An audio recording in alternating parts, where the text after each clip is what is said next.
आज आपण दिवाळी धनतेरस या सणाविषयी माहिती पाहणार आहोत।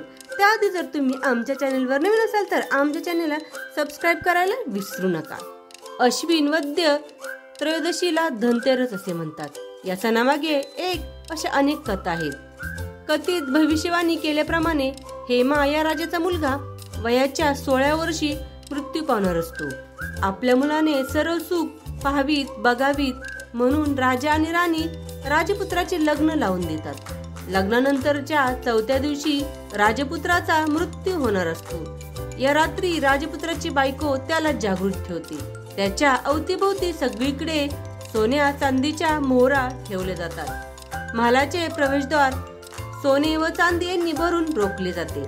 महालात सर्वत्र दिव्यांची रोषणाई केली जाते। गाणी गप्पा गोष्टी करून पत्नी राजपुत्राला जागे ठेवते। जेव्हा यम सर्परूपाने राजपुत्राच्या महालात प्रवेश करतो तेव्हा त्याचे डोळे सोने चांदीच्या लखलखाटीने दिपून जातात। या कारणामुळे तो यमलोकात परत जातो। परिणामी राजकुमाराचे प्राण वाचतात अशी आख्यायिका प्रचलित आहे।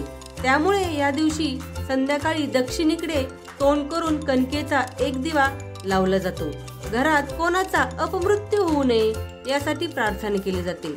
दक्षिण दिशा ही यमदेवतेची दिशा आहे। असे दीपदान केल्याने अकाली मृत्यू टळतो अशी धारणा आहे।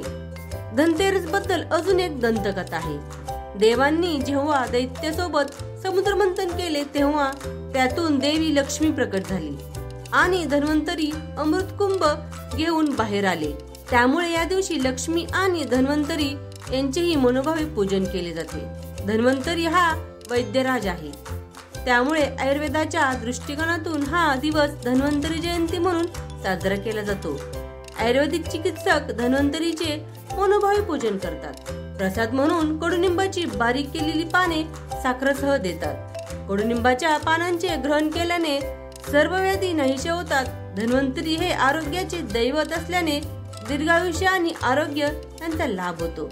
अशा रीतीने दिवे लावून धनपूजा करून धन्वंतरी पूजन करून धनतेरस साजरी केली जाते। अशा प्रकारे आहे धनतेरस या सणाचे महत्त्व आणि माहिती।